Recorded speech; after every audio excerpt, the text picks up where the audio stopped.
আমরা একটা কাজ করছি কি, নামাজের মধ্যে সূরা পড়ছি, কিন্তু নামাজের মধ্যে সূরা পড়তে গিয়েও দেখা যায় এখানে ভুল রয়ে গেছে। সেটি ভুলটি কিরকম?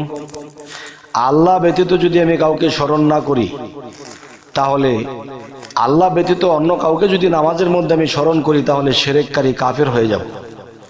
তাহলে আমাদের সূরাটাও কিন্তু নামাজের মধ্যে একটু বেঁচে পড়তে হবে। সেটা কি?